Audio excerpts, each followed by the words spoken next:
الله أكبر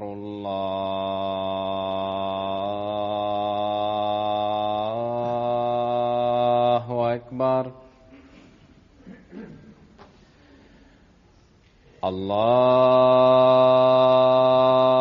الله أكبر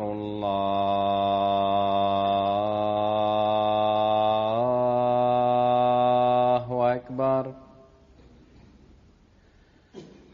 أشهد أن لا إله إلا الله.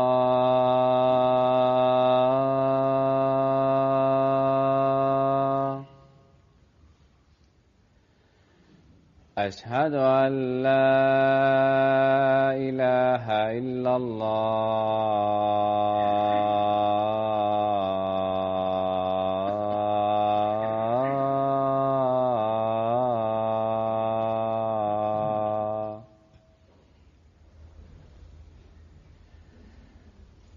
أشهد أن محمدا رسول الله.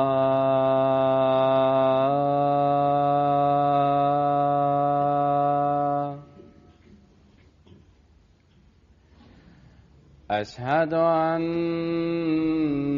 محمدا رسول الله.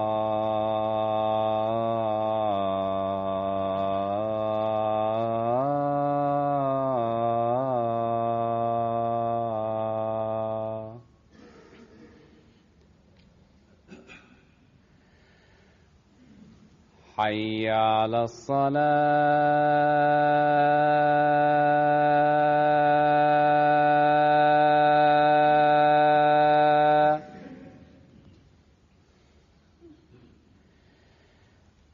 حي على الصلاة.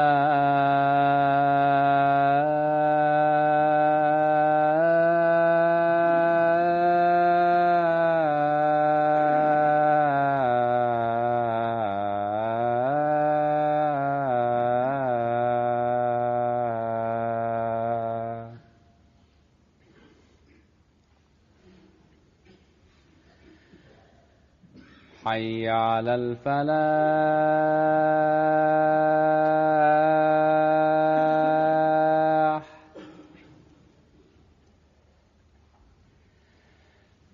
حي على الفلاح.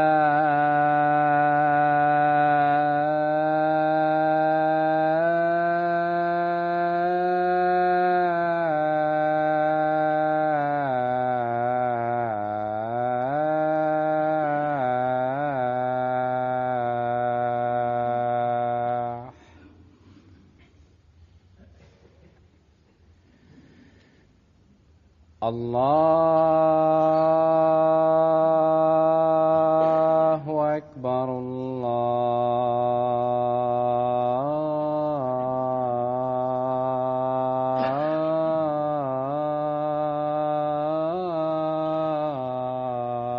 الله أكبر.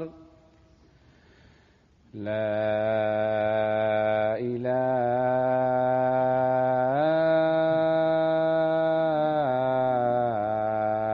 إلا الله.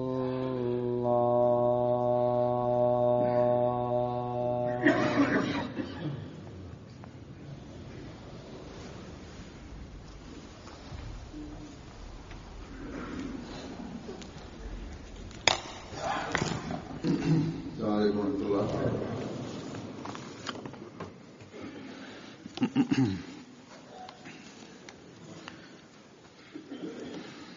أشهد أن لا إله إلا الله وحده لا شريك له وأشهد أن محمدا عبده ورسوله. أما بعد فأعوذ بالله من الشيطان الرجيم. بسم الله الرحمن الرحيم. الحمد لله رب العالمين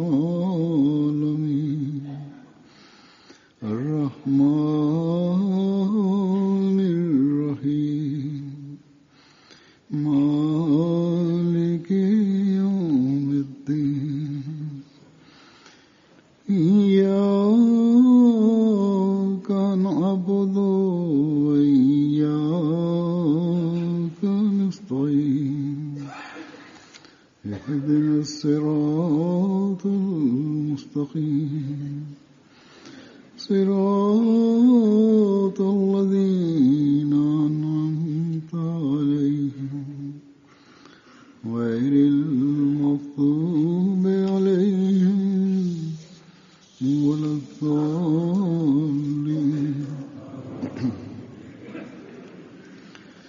حضرت مسیح موعود علیہ السلام یو ځای کې فرمایي قرآن شریف کې خدای پاک ایمان سره د صالح عمل ذکر هم فرمایلی دی. صالح عمل هغه وي چې پکې یو ذره فساد نه وي. دا یاد لرئ چې د انسان په عمل همیشه غلونه راځي. دا غلونه څوک دي؟ دا ریاکاري ده، یعنی چې انسان هسې د خلکو ښودنې لپاره یو عمل کوي. دا عجب دی، یعنی یو عمل وکړي او زړه کې په خوشحاله وي، یعنی د خود پسندۍ خوشحالي.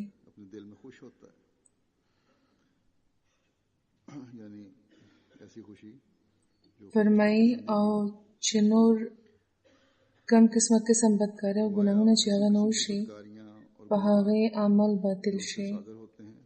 صالح عمل هغه دی چې پکې ظلم، عجب، ریا، تکبر او د انسانانو د حقونو د اطلاق هیڅ خیال پکې نه وي. انسان به څنګه چې په آخرت کې په صالح عمل به بچ کېږي، هماغه شان په دنیا کې به هم بچ وي.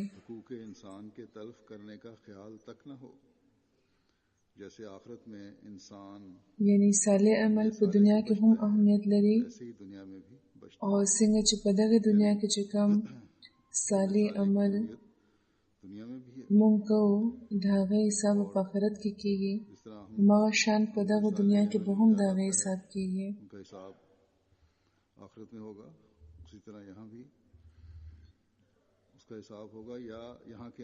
د دغه دنیا چې کوم عمل دی هغه به په آخرت کې هم د انسان د جزا او د سزا وسیله جوړېږي. او بیا مطلب دا هم دی چې که عمل صالح وي نو د دغه دنیا ژوند په هم بیا جنت شي.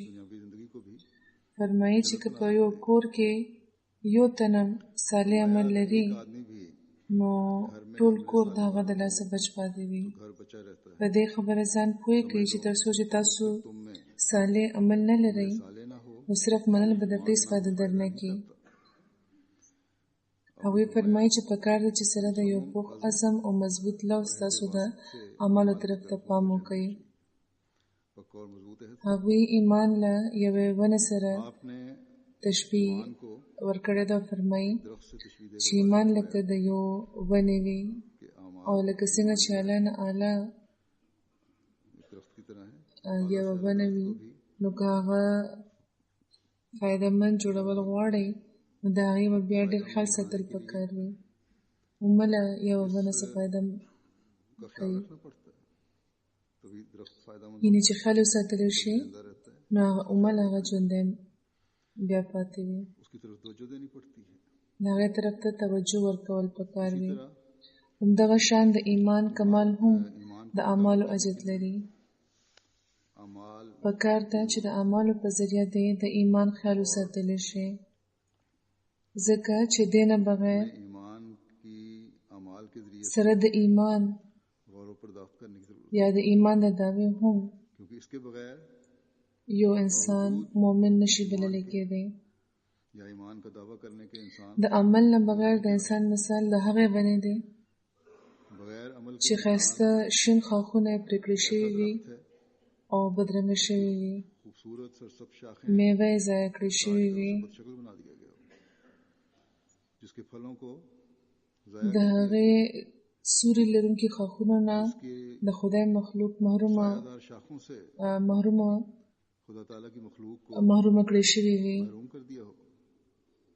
د یوې ونې جرې چې څومره مضبوطې وي، خو که د سرې او د اوبو نه محرومه کړی شي، चाहे कितनी ही मजबूत हो तनावर हो د هغې ټوکېدونکي کلی او ښاخونه چې ضایع کړی شي، نو یو وخت به راشي چې هغه ونه به مړه شي. शाखों को ज़ाया कर مضبوطې جړې به ورله هېڅ فایده ونه کړي. इसकी मजबूत जड़ें که یوې مودې پورې هغه ژوندی هم وي، उसे कुछ भी फायदा नहीं देंगी. نو یوې داسې ونې ته به نه څوک ګوري او نه به څه توجه ورکړي چې د ښاخونو نه محرومه وي او د هېڅ قسمه فایدې ورکولو توان نه لري. की तरफ कोई भी नहीं देखेगा. هسې د یو एक टूंड मूंड लकड़ी لرګي په شان به ولاړې وي. هر نظر به د هغه بوټي او ونې طرف ته پام کوي چې شین به وي، पौधे ښایسته چې ښکاره وي. और उसी तरह मुतवज्जो होगी کومه ونه چې په وخت د میوې نه ډکه شي او په ګرمۍ کې سورې ورکوي، वह खूबसूरती नजर आती है. نو هغه به د خلکو خوښه وي. जो दरख्त نو بېشکه چې د ایمان مثال لکه د جرو وي، फूलों और फलों से او بېشکه چې یو مسلمان د ایمان د जो गर्मी में مضبوطۍ वाला हो دعوه کوي पसंद करेंगे. او د دې اظهار बस هم موږ اکثر مسلمانانو کې ګورو. ډېر خلک دي ईमान जो है چې دین لپاره غیرت لري، د اسلام په نامه مړ کېدو او اجلو له تیار وي. कि मेरा ईमान मजबूत है. نن سبا چې کومه دا مختلفې ډلې او تنظیمونه جوړ دي، मुसलमानों में देख دوی د ایمان د مضبوطۍ کمې دعوې نه کوي. बहुत से लोग خو آیا دا خلک د هغه ښایسته नाम पर او ښکلي तैयार हो जाते हैं. د هغه ښایسته او ښکلي ونې जो मुख्तलिफ یا د ښکلي باغ په شان دي तंजीमें बनी چې دنیا ته په فایده رسي، अपने او ईमान د هغوی ښایست मजबूती के خلک د ځان طرف ته क्या दावे راکاږي. नहीं करते ये लोग. लेकिन دا شدت خوښونکي ډلې इस खूबसूरत چې څومره په شدت د دین په نامه د شدت پسندۍ اظهار کوي، जो दुनिया को फायदा ما عمره په شدت دې نه دنیا لري تختی. देकर کم دین چې رسول الله صلی الله علیه و آله وسلم जितनी د ځان سره راوړی وو، से ये मुतशद्दिद هغه خو دشمنان هم د ځان طرف ته راکاږلي وو शिद्दत पसंदी او ملګري شوي وو، بلکې ډېره زیاته مینه ورلپاره لرله.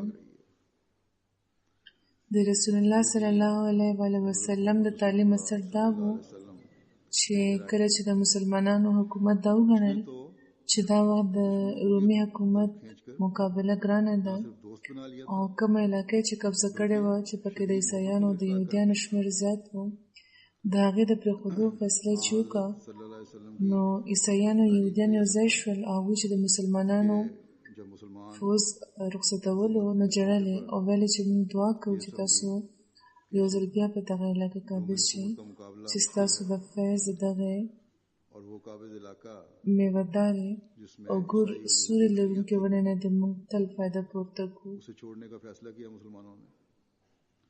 तो इस کومې اسانۍ چې تاسو موږ له راکړې وي، सब मिलकर هغه زموږ یو حکومت هم موږ له چرې نه وي راکړی. मुसलमानों की फौज को रोते हुए रुखसत किया د هغو مسلمانانو دا قدر ځکه و कि چې ایمان سره سره د هغوی هر عمل فیض رسانه و. ताकि तुम्हारे نو د ایمان تشه دعوه او اظهار और फलदार او د هغې د جرم د مضبوطۍ اعلان هیڅ د کار نه وي، तुमने हमें मुहैया تر څو چې د वो तो हमारी ईसाई हुकूमतें نیک عمل شین خواهونه او میوې خپل خاص کارونه کی मुसलमानों की او فیض ये ورنه कदर کی. इसलिए थी कि उनके ईमान के साथ उनका हर अमल फैज रसां था. چې دا ښایست او دا فیض رساني وي، نو اله بیا د دنیا پامم جوړ شي और इसकी जड़ की او मजबूती د هغې نه چاپېره راغونډه شي ऐलान او د هغې د حفاظت بیا کوششونه هم کوي. जब तक نو ځکه خدای پاک هر مسلمان ته صرف د ایمان د مضبوطۍ نه دی ویلي، بلکې تقریبا هر چېرته چې د ایمان ذکر راغلی دی، هلته ایمان د صالح عمل سره یو ځای फैज रसानी हो مشروط کړی شوی دی. दुनिया भी मुतवज्जह होती है. همدغه حالت دنیا کې پیدا کولو لپاره خدای پاک نبیان را لېږي. के लिए फिर कोशिश भी करती है। دا حالت اله پیدا کېږي हर मुसलमान چې مؤمنان सिर्फ ईमान में मजबूत د زمانې نبی سره تعلق پیدا کړي. तकरीबन हर जगह لکه څنګه چې ما وویل कराया ईमान को چې لوی لوی ډلې دي सालिया के साथ چې د دین په نامه او د ایمان په نامه और ये हालत د خپلو د مضبوطو جرو اظهار کوي، अल्लाह ताला अंबिया خو بیا کوي څه؟ ये हालत उस वक्त पैदा होती है मोमिनों में د هغوی ترمنځ जब ज़माने صرف دا نه چې نفرتونه زیاتېږي لګیا دي، بلکې जैसा कि मैंने कहा یوه ډله چې په بل خپله برتري ثابتولو لپاره जो दीन کم کوششونه کوي، और ईमान के नाम په جایزه وي او که په ناجایزه او په ظلم هم، का इजहार करते हैं, نو په هغې خو लेकिन نامسلمه هم پریشانه دي او اسلام نه ویریږي. इनकी ना सिर्फ आपस में नफरतें बढ़ रही हैं هغه مذهب چې د نامسلمه خلکو مینه راټوله کړې وه او د مسلمانانو د حکومتونو حفاظت لپاره हो सकती है نامسلمه هم جنګېدو ته تیار وو. जुल्म से वो د هغه حال دا دی چې اوس اغیار خو गैर به ځان طرف ته څه راکاږي، په خپله د مسلمانانو ترمنځ هم इस्लाम से खौफजदा د صالح اعمالو د کمۍ د لاسه د هغوی خپل زړونه जिसने गैर د मुसलमानों قلوبو هم شته نظر وړاندې کوي، یعنې زړونه شلېدلي دي. हुकूमतों की हिफाजत के लिए نن د دغو اعمالو صحیح تصویر وړاندې کول د هر احمدي کار دی چې د زمانې امام او نبی منلی دی. खुद د حضرت مسیح موعود علیه السلام جماعت د خدای د لاس کړل شوی هغه ونه ده हमारे सालिया की कमी की वजह چې جرې مضبوطې دي कुलूबहुम او خاخونه هم ښایسته दिल इनके फटे شین او میوه‌دار دي. आज دنیا د ځان طرف ته راکاږي او دا هر څه ځکه کېږي چې حضرت مسیح موعود علیه السلام موږ د حقیقي اسلام تعلیم نه خبر کو. माना है हज़रत मसीह मौद د رسول الله صلی الله علیه و آله وسلم په اسوه د روانېدو یې موږ له ترغیب راکړو، मजबूत हैं زور یې پرې وکړو शाखें भी او زموږ پام یې د هغې طرف ته وګرځولو، د هغې اهمیت یې واضح کړو. जो نو دا मुतवज्जे करता है هم جماعت احمدیه ده कि हज़रत मसीह मौद अलैहिस्सलाम ने چې جرې هم مضبوطې دي इस्लाम की او خاخونه هم हमें हज़रत सल्लल्लाहु अलैहि वसल्लम के شنو میوه‌دار دي چې د دنیا توجه راکاږي. जोर दिया तवज्जो दिलाई उसकी अहमियत वाज़ेह की دا هغه ونه ده چې د ایتم مبارکې د دنیا د هرې خطې خلک دا تپوس کوي چې دا کوم اسلام چې تاسو یې وړاندې کوئ. ये जमात अहमद بې شمېره واقعات اوس داسې مخې ته راځي چې د حقیقي اسلام ښایست په لیدو और शाखें भी خلک حیران شوي وي. और फलदार है افریقې کې یو ځای کې د یو جومات د پرانیزې دستوره روانه وه. तवज्जो करता है ये د هغه ځای چیف عیسائی و، दुनिया के हर खित्ते में هغه له هم د ګډون بلنه ورکړل شوې وه. कि ये कौन सा इस्लाम هغوی راغلي وو او ویل چې زه ستاسو مینه کې دلته نه یم راغلی، بلکې صرف دا کتوله راغلی یم अब ऐसे چې دا کم مسلمانان دي कि हकीकी इस्लाम की खूबसूरती देख په دغه زمانه کې چې د جومات د پرانیزې دستورې ته یو عیسائی هم رابللی دی. करता हो रहा था خو دلته چې رالم نو نورم حیران شوم ईसाई थे उनको چې دلته خو د مختلفو مذهبونو خلک جمع دي शामिल हुए او احمدیان هم लोगों की باوجود له دې نه چې دوی مسلمانان دي د داسې اعلی اخلاقو څرګندونه کوي لګیا دي इस जमाने چې مثال یې نشته. هر تن که وړوکی دی او که مشر، मस्जिद مالدار دی او که غریب، دوی ورسره د مینې او د محبت سلوک کوي لګیا دي. यहाँ आकर د دغو تعلقاتو मुझे और भी हैरत हुई او د کمو कि यहाँ तो اعلی اخلاقو څرګندونه چې دلته کېږي لګیا ده، هغه بل هېڅ چېرته نشي لیدلی کېدی. भी मुसलमान بیا هغه دا مو ویل ऐसे आला چې داسې جوماتونه او داسې اسلام की मिसाल नहीं د وخت ضرورت دی से ये लोग छोटा हो बड़ा हो अमीर हो गरीब हो او اسلام باره کې چې زما څومره شکونه وو هغه ټول ختم شو.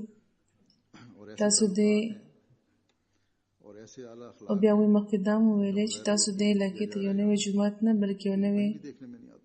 ژوند ورکړی دی कहने लगे वो चीफ د ژوند د اعلی اقدارو طریقه مو ښودلې ده तो वक्त की نو داسې ونې وي چې ورلپاره قرآن شریف کې فرمایل شوي دي چې د دوی جرې په ځمکې کې مضبوطې وي او ایمان बारे में थे. او د صالح عمل په وجه که انسان له कहा ونو سره تشبیه ورکړی شي इस इलाके को एक नई मस्जिद नहीं نو د دوی شنه او زرغون ښاخونه د اسمان بلندۍ ته رسېدلي وي जिंदगी के आला कदरों के उसलूब सिखाए हैं. نو لکه څنګه چې ما وویل چې هر احمدي چې د زمانې امام ने फरमाया है چې د زمانې امام یې منلی دی نو دا اوس د هغه فرض دی چې د ایمان په مضبوطۍ د ځان د هغه د وجود हमारे सालिया की वजह से شنه ښاخونه دي کې इंसानों के जो درختوں से मिसाल दी जाए په هغو ښاخونه باندې چې کومه ښکلې پاڼې وي ښکلې ګلونه وي میوه وي هغه دې جوړ شي او صرف د دنیا ته ښکلې نه ښکاري कि ज़माने के इमाम की वजह से हर بلکې فیض رسانه دې هم وي को मानने की वजह से हर अहमदी का फर्ज है. ګینې د عمل نه بغیر په ایمان او په یقین کې کاملېدل بې فایدې وي शाखिम बन जाए. لکه څنګه چې ما وویل खूबसूरत چې د دنیا ځینې خلک دي वाले چې ځان په ایمان او په یقین کې کامل ګڼي او دا وایي सिर्फ खूबसूरत नजर आए خو په اصل کې دنیا لپاره د ګمراهۍ سبب جوړېږي لګیا دی वरना د خپل د احمدي کېدو حق مونږ مله پوره کولی شو होना چې کله مونږ د خپلو बेफायदा है. نیک اعمالو په وجه आया هر طرف ته कि बज़ाहिर د اعلی اخلاقو څرګندونه کوونکي شو जो लोग हैं नजर आते हैं हमें वो خپل کور مالت خار په ملک کې कहने को د صالح اعمالو په وجه د اسلام خاص लेकिन ښودونکي شو दुनिया के लिए ठोकर का बायस बन रहे हैं. هغو خلکو کې شامل نشو چې هر قسمه فساد او په جګړو کې برخه وي कहा कि उस د چغلۍ عادت لري نورو ته سپک ګوري په نورو رحم نه کوي او احسان چې په چاو کې نه بیا ورته یادوي پکار ده چې داسې خبرو نه د مونږ ځان بچ ساتو او د اعلی اخلاقو څرګندونه وکړو और शहर قرآن شریف بار بار موږ ته د اعلی اخلاق خپلولو او د نیک عمل کولو تلقین فرمایي इस्लाम की खूबसूरती दिखाने د ځینو خلکو عادت وي چې د یو وختي جذبې لاندې په چا احسان وکړي مدد هم ورسره وکړي की आदतों خو وروسته څه وخت بیا ورته یاد هم کړي रहम से यारी چې دا احسان एहसान مونږ پتا کړی و लोगों में शामिल न हो. یا بیا دا تمه لري چې د دوی د احسان د بار لاندې د دا تن ټول عمر لپاره د دوی غلام شي आला अखलाक का او که هغه تن د دوی په توقعاتو پوره نشي نو بیا आला هغه له تکلیف هم دوی خامخا ورکوي نو دا خو اسلامي تعلیم نه دی किसी जज्बे خدای پاک वक्ती जज्बे के په قرآن شریف کې فرمایي چې किसी पर یا ایو الذین آمنوا मदद कर देते हैं. لا تبتلوا صدقاتکم بالمن والعزا یعنی یا خلک چې ایمان هم راوړی دی उसको जता भी خپل صدقې د احسان یادولو په ذریعه یا چاله په اذیت ورکولو ضایع نه کوي एहसान का जेर बार ځکه چې دا کارونه خو هغه خلک کوي چې په خدای او په آخرت ایمان نه لري د چا چې ایمانونه کمزوري دي بلکې اډو ایمان نه لري तवक्को पर पूरा خدای پاک په قرآن شریف کې तो फिर उसे ډیرو ځایونو کې په مختلفو حوالو یو مومن ته بار بار دا تلقین کړی دی چې ایمان سره سره तो कुरान करीम में फरमाता है نیک عمل هم ضروري وي दीना आमनु او د दे مختلفې فائدې هم دي आतेकुम बिलमन्ने वाला दा कि ए लोगो जो ईमान लाए हो अपने सदकात په صالح عمل یو مومن که یو طرف ته نورو لپاره نفع رسونکي وجود شي نو بل طرف ته د دې خوږه میوه هغه په خپل هم خوري जो अल्लाह और यौम आखिरत पर ईमान مثلا څوک چې ایمان راوړي او نیک عمل کوي د هغوی باره کې خدای پاک فرمایي چې دا خلک به د خدای پاک مغفرت ترلاسه کوونکي وي अल्लाह ताला ने कुरान करीम دا به هغه خلک وي چې په جنتونو کې به ورته اعلی مقام ترلاسه کیږي हवालों से او په داسې جنتونو کې به دوی وي چې تر لاندې به دې की है نارونه بهږي साथ अमल او دوی به د دغو نارونو مالکان وي. और इसके بیا خدای پاک فرمایي چې ایمان سره سره जहाँ अमाल सालिया के साथ نیک عمل کوونکو لپاره داسې ویل وي दूसरों او آسان اجرونه دي چې تاسو تصور هم نشئ کولی، صرف د ایمان په دغه څوک د آسان اجر مثلا حقدار نشي ګرځېدی، और अमाल सालिया بلکې عمل چې نیک وي نو آسان اجر به ورته ترلاسه کیږي.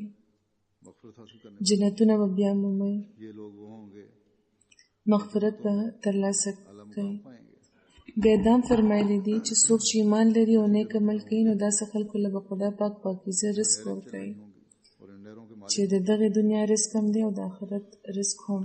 फिर अल्लाह ताला फरमाता है څوک چې نیک عمل کوي هغوی به هیڅ قسمه بیره نه لري، هغوی به په امن وي، هیڅ قسمه پریشانی به هغوی ته نه وي، نه د دنیا ویره او نه د بل جهان دا ویره چې ما څه نیکي ونه کړي. خدای پاک به د هغوی زړونو ته تسکین عطا کړي.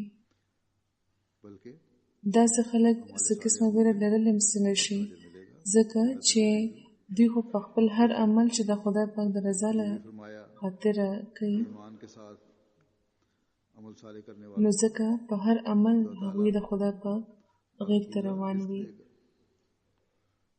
जो इस दुनिया का भी रिस्क है और आखिरत का भी रिस्क है بیا خدای پاک فرمایي یو ځای کې چې ان الذين آمنوا وعملوا الصالحات वो अमन سيجعل لهم الرحمن ودا. परेशानी उनको नहीं होगी یقینا هغه خلک چې نیک عمل کوي رحمان خدای به هغوی لپاره ود پیدا کړي. मेरे से कुछ लेकियां नहीं د ود مطلب دی جبر مینا او جبر تعلق، سطحی قسم مینا یا محبت نه بلکې جبر مینا او جبر تعلق. वो तो अमल साले करने वाले तो داسې مضبوط تعلق چې چېرې खुदा की खातिर پرېکړې کېدی نشي، بلکې داسې یو جوړ تعلق چې لکه څنګه یوه مضبوطه قلعه په ځمکه ودرېدلې وي نو همغه شان دا مینه به د مؤمنانو په زړه کې قایمه شي.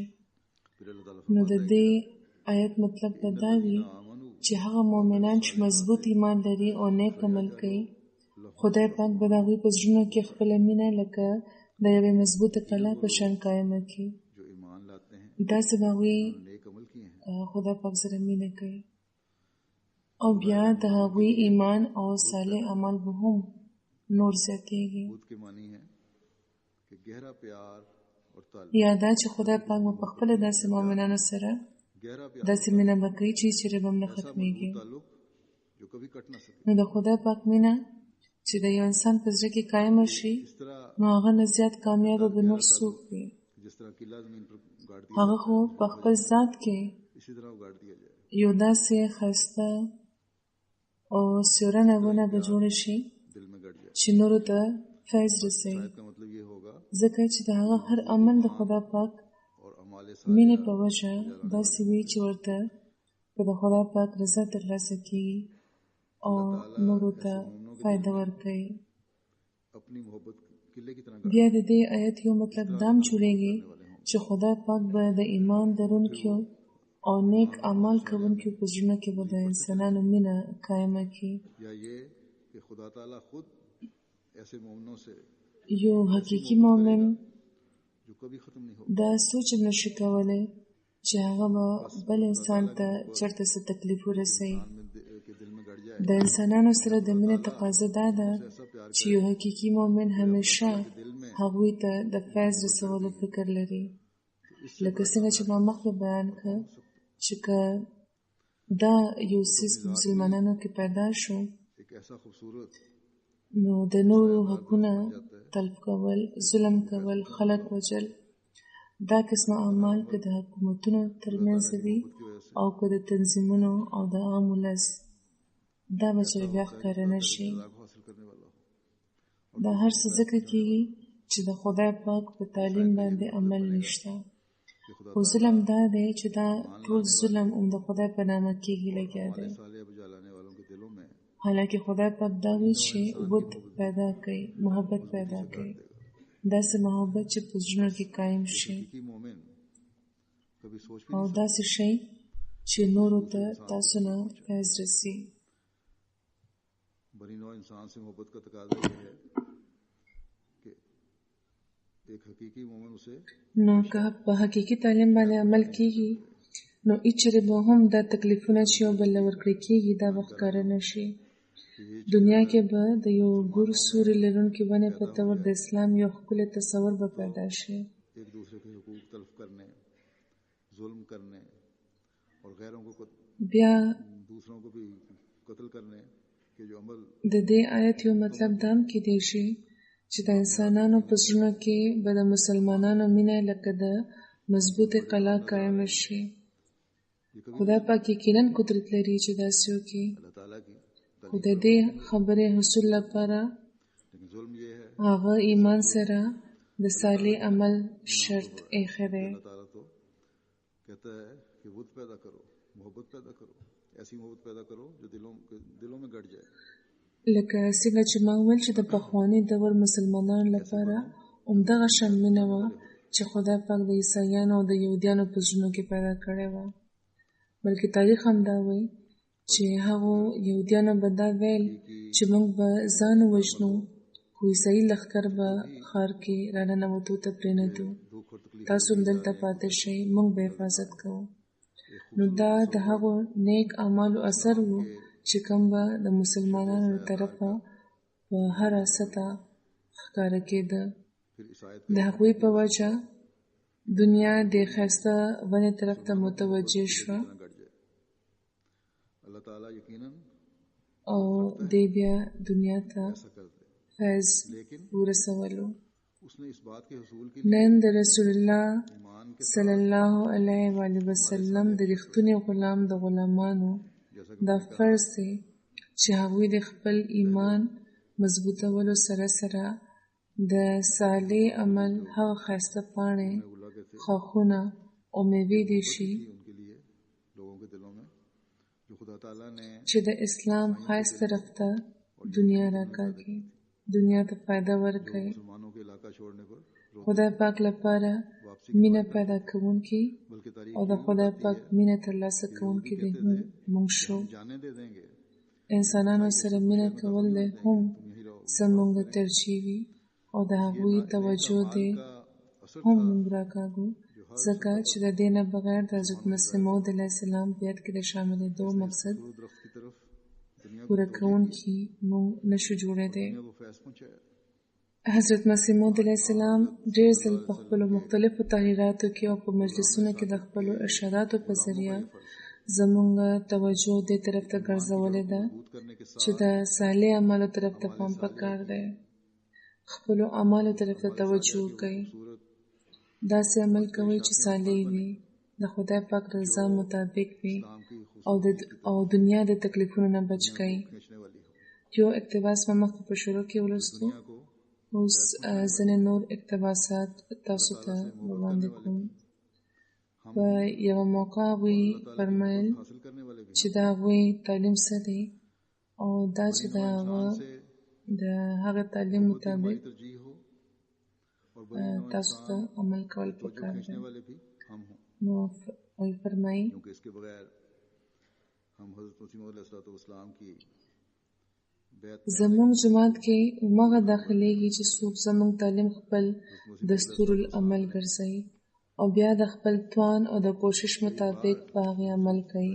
में इरशादात में خو څوک چې زموږ تشه نامه خپله کړي او د تعلیم مطابق عمل نه کوي نو هغه دې یاد لري چې خدای پاک دا جماعت د یو خاص جماعت جوړولو اراده کړې ده او کم تن چې په اصل کې جماعت کې نه دی هغه صرف په نامه لیکلو जो جماعت کې दुनिया نشي پاتې کېدی. तकलीफों से बचाने वाले یو نه یو وخت به په هغه داسې راشي इक़्तिबास मैंने पहले چې هغه به د جماعت نه بیل شي. में बाज़ और इक़्तिबासात نو ځکه تر څو چې درنه کېږي نو خپل عمل د هغه تعلیم مطابق کوي چې کوم تاسو درکړی کېږي. اعمال لکه د وزر وي، بغیر د اعمال نه انسان روحاني درجو لپاره پرواز نشي کولی او هغه اعلی مقصدونه نشي ترلاسه کولی کوم چې خدای پاک په هغوی کې پنهانه ایښي دي. दाखिल होता है जो हमारी तालीम को अपने दस्तूरुल अमल مارغان فهم لري که هغوی د هغې د هغه فهم نه کار وانخلي نو کم کارونه چې هغوی کوي هغه به ونه کړی شي. مثلا د شاتو مچۍ که هغې کې فهم نه وي نو هغوی به شات نشو جوړولی. همدغه شان کوترې چې پیغامونه وړي راوړي هغوی هم د خپل فهم نه کار اخلي، اوږد مزل کوي او پیغامونه رسوي. همدغه شان مارغانو نه نور عجیبه کارونه اخیستل کېږي. نو ضروري ده چې مخکې د انسان د خپل فهم نه کار واخلي او سوچ دې وکړي چې آیا دا کم کار چې زه کوونکی یم دا د خدای پاک د احکاماتو لاندې او د هغه د رضا لپاره دی او که نه. چې دا وګوري او فهم نه کار واخلي نو بیا د لاس نه کار اخیستل ضروري وي. سستي او غفلت دې نه کوي، خو ضروري ده چې دا دې وګوري چې تعلیم صحیح دی. کله داسې وي چې تعلیم سم وي او انسان د خپل کمعقلتوب یا د جهالت یا د بل چا د شر یا د دروغو د لاسه دوکه شي.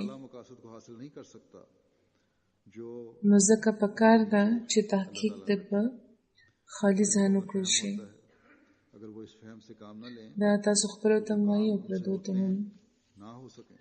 بیا یو ځای کې هغوی فرمایي هر تن له پکار ده چې د خدای ویره دې لري. د خدای ویره انسان د ډېرو نیکو وارث کړي.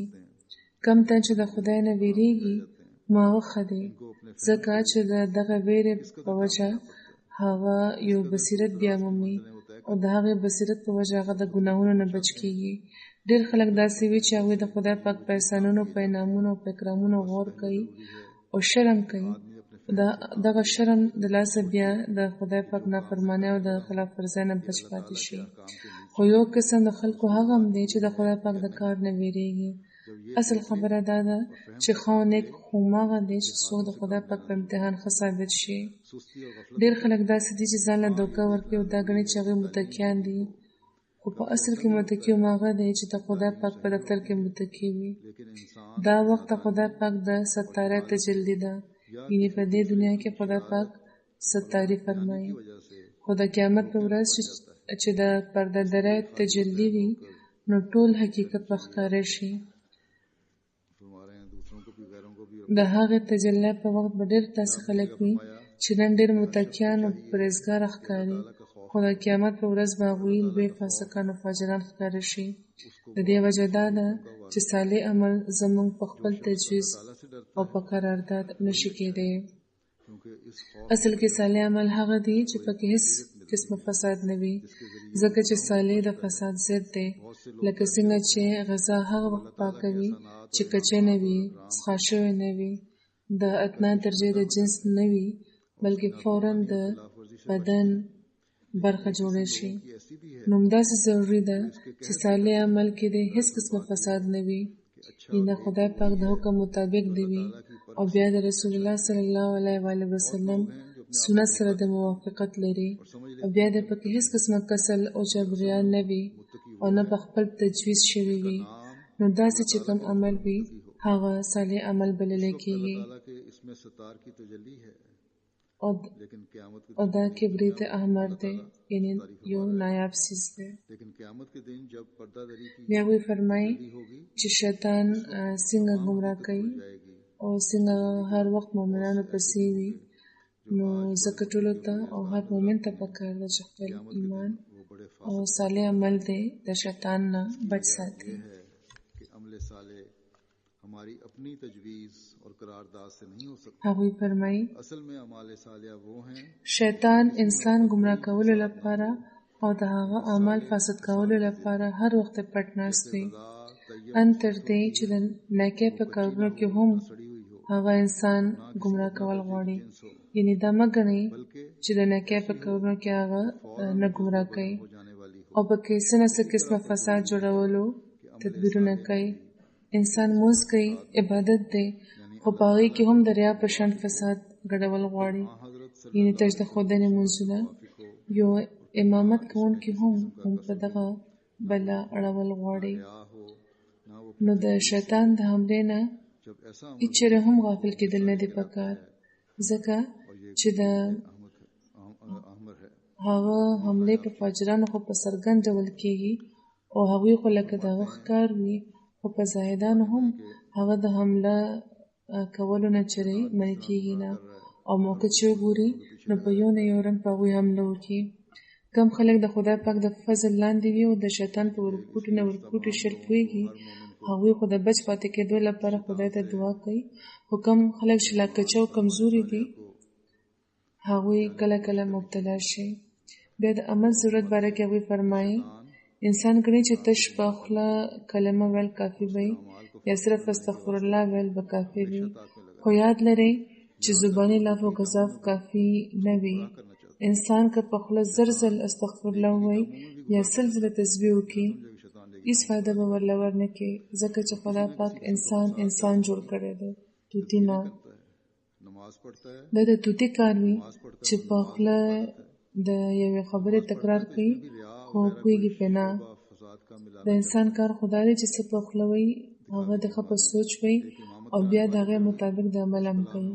خو که د توتي په شان صرف په خوله خبرې کوي نو یاد لرئ چې تشه د خولې خبرې څه برکت نه لري، تر څو چې ورسره زړه نه وي او بیا د هغې موافق عمل نه وي نو دا د تشې خبرې ګڼلی کېږي چې هېڅ خوبي او برکت پکې نه وي، ځکه چې دا به صرف قول وي. او که دا قرآن او استغفار وي نو هم خدای پاک اعمال غواړي، ځکه بار بار دا حکم ورکړی دی چې صالح عمل کوي. تر څو چې دا نه وي خدای ته نشي چوتلی دی. ځینې کمعقل خلک وایي چې نن موږ په یوه ورځ کې قرآن ختم کړو. څوک د هغوی نه تپوس وکړي چې دې نه تاسو څه فایده وشوه؟ تشه د خولې نه کار واخیسته خو باقي ځان بیخي پرېښودل، حالانکه خدای پاک ټول ازادۍ لپاره جوړ کړی دی چې هغوی نه د کار واخیستی شي. همدغه وجه ده چې په حدیث کې راغلی دی چې ځینې خلک د قرآن تلاوت کوي او قرآن په هغوی لعنت وایي، ځکه چې د هغوی تلاوت تش قول وي، عمل په هغوی نه کوي. کم تن چې د خدای پاک قایم کړي حدونو مطابق خپل عمل نه جوړوي هغه څه ټوکې کوي، ځکه چې صرف لوستل د خدای پاک منشا نه ده، هغه خو عمل غواړي. بیا وی فرمایي دا ښه یاد لرئ چې صرف لاف و غذاف و زباني قیل و قال هېڅ فایده او اثر نه لري تر څو چې ورسره عمل نه وي او په لاسونو په پښو په نورو اعضا نیک عملونه کړی شي، لکه څنګه چې خدای پاک چې قرآن شریف راولېږلو نو د صحابه نه خدمت واخیستو. آیا هغوی قرآن تش په خوله ویل کافي ګڼلی وو یا په هغې باندې عمل ضروري ګڼلی وو؟ هغوی اطاعت او فرمانبرداري ښودلې وه لکه د چیلو حلال کړی شوي وو، او بیا چې هغوی څه بیا مونته او خدای پاک چې څنګه د هغوی قدر وکړو هغه څه پټه خبره نه ده.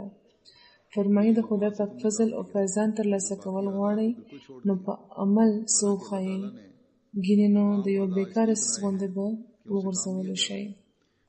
فرمایي چې یو تن هم د خپل کور ښه څیز لکه سره زر یا سپین زر بهر نه لړه کوي، بلکې دا ټول څیزونه لکه د په کار راتلونکي او قیمتي څیزونو په شان سنبال ایښودلی کېږي. خو په کور کې چېرته که یوه مړه ښکاره شي نو فوراً خلک بهر لړه کړي. همدغه شان خدای پاک هم خپل نیک بندګان ډېر خوښوي، د هغوی عمر زیات کړي، د هغوی په کاروبار کې برکت واچوي، هغوی ضایع کوي نه، د بېعزته په مرګ نه وژني. که دا غواړي چې خدای پاک ستاسو قدر وکړي نو دې لپاره ضروري ده چې نیکان شئ، د خدای مخې ته د قدر قابلان شئ. کم خلک چې د خدای نه ویریږي او د هغه د حکمونو پابندي کوي هغه د هغوی د اغیارو په منځ کې فرقان کې دي. انسان لپاره د برکت ترلاسه کولو راز همدا دی چې هغه د بدن نه بچ پاتې وي. داسې تن چې چېرته هم وي قدر وړ وي، ځکه چې هغه نیکي خوروي، غریبانو سره ښه سلوک کوي، په ګاونډیانو رحم کوي، شر نه لري، د دروغو مقدمې نه کوي، د دروغو ګواهۍ نه ورکوي، بلکې زړه پاکوي او د خدای پاک طرف ته مشغوله وي او د خدای ولی بللی کېږي. فرمایي د خدای ولی جوړېدل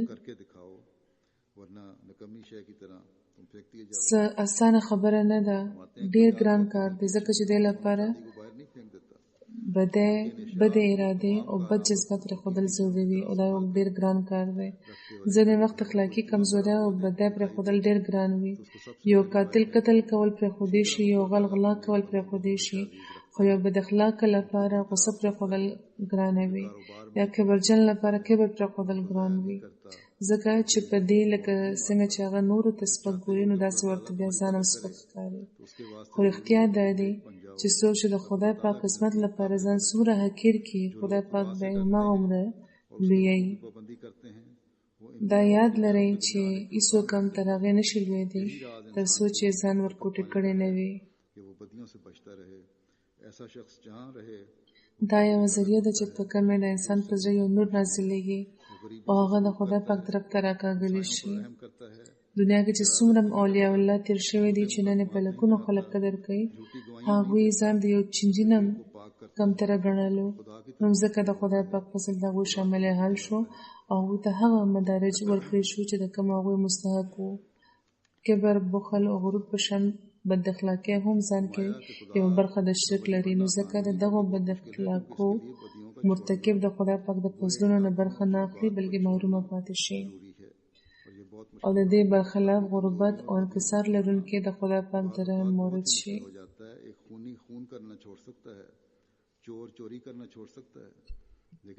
بیا هغوی یو بیعت کوونکي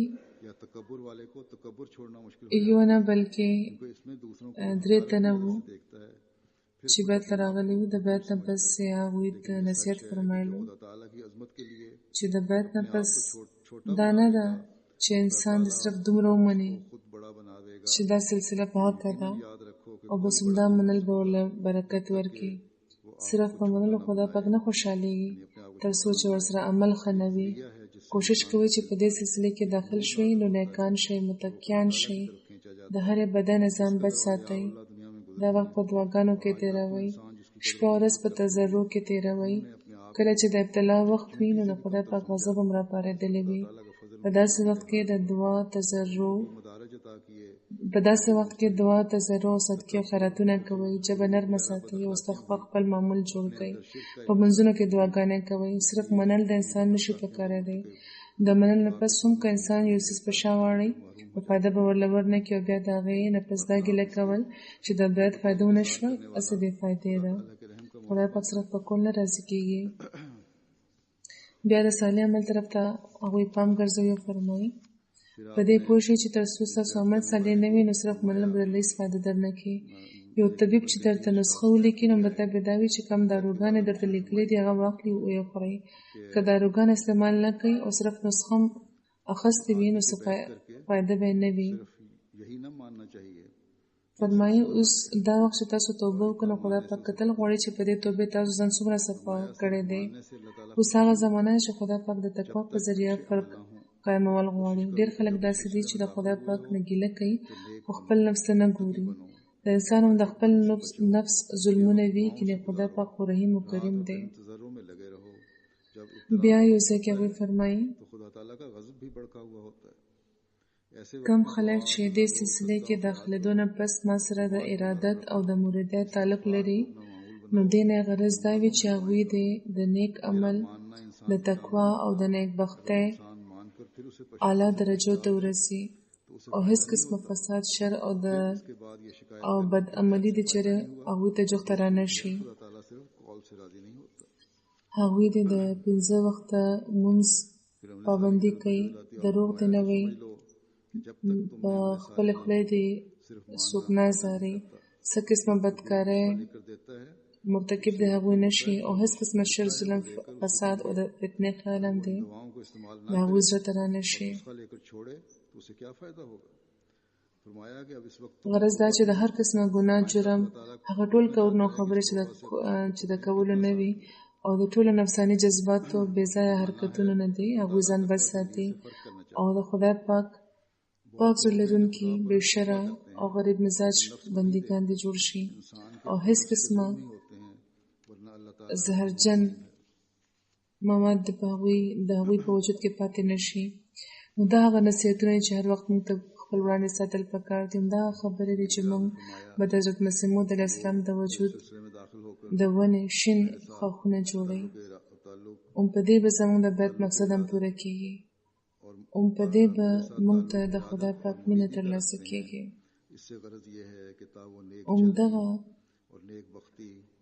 صالح اعمال په ذریعه به موږ د دنیا پام هم ځان طرف ته ګرځاو. बस चलनी उनके नजदीक خدای پاک د موږ هغه حقیقي مؤمنان کی چې د ایمان او د صالح عمل په وجه پیژندل کیږي او د خدای پاک قرب هم ورته ترلاسه وي. शरारत और जुल्म और फसाद और फितने का ख्याल भी दिल में د جمعې لمونځ نه پس गरज हर एक किस्म के به یوه حاضره جنازه به هم کوو. हर एक किस्म के د مکرم رشید احمد خان صاحب، ابن مکرم اقبال محمد خان صاحب په هاینت پارک لندن کې اوسېده. په 14 سپتمبر دوی د 1 کال عمر کې په حق رسېدلي دي. ان لله و انا الیه راجعون. دوی هندوستان کې اګرې کې پیدا شوي وو. ابتدایي تعلیم یې په قادیان کې کړی وو. بیا په کال 1955 کې دوی انګلستان ته راغلل. دلته د برطانوي بحري فوج کې د چیف انجینیر په تور دی کار کړی دی. په کال 1980 کې ریټایر شوی وو. په کال 1980 کې چې اسلام آباد لپاره دا ځای په برخه اخیستل شوی وو، نو حضرت قطب المسیح رابع دوی هلته نگران مقرر کړي وو. هلته دوی په ډېر محنت کار کړی وو. د هغه ځای ابتدایي اوسېدونکو کې دوی شامل وو. همدغه شان دوی ته په سپین ویلي یارکشایر کې هم یو اوږده موده د سکرټري مال په طور د خدمت توفیق ترلاسه شوی وو. نیک او مخلص انسان وو. د دوی والد صاحب د ګوجراواله وو. هغوی هم ډېر مخلصه وو.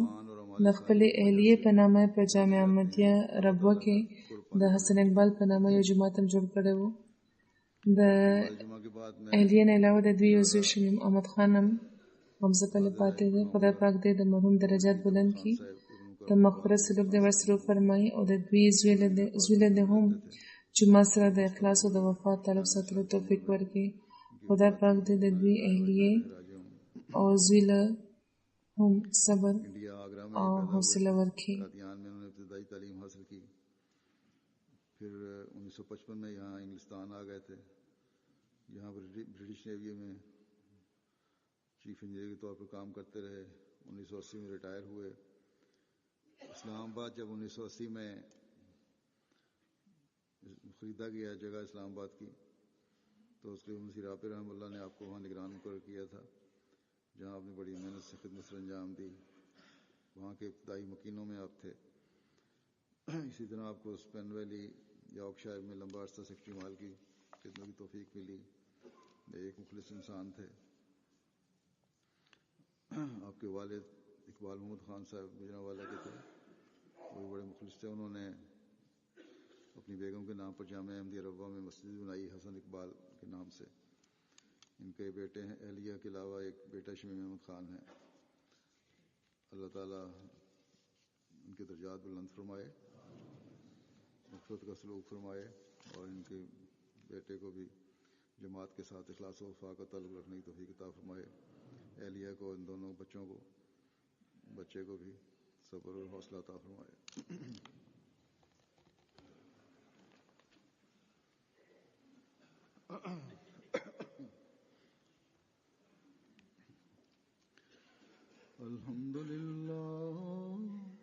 अल्हम्दुलिल्लाह नहमदुहु व नस्तईनुहु व नस्तग़फिरुहु व नु'मिनु बिही व नतवक्कलु अलैहि व नऊज़ु बिल्लाहि मिन शुरूरि अनफुसिना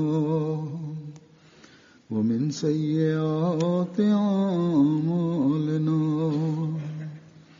من يهده الله فلا مضل له ومن يضلله فلا هادي له.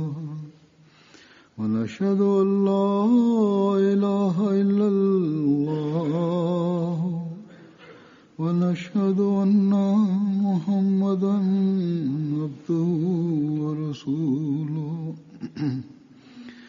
عباد الله رحمكم الله إن الله يأمر بالعدل والإحسان وإيتاء ذي القربى وينهى عن الفحشاء والمنكر والبغي يعظكم لعلكم تذكرون. اذكروا الله يذكركم وادعوه يستجب لكم ولذكر الله أكبر.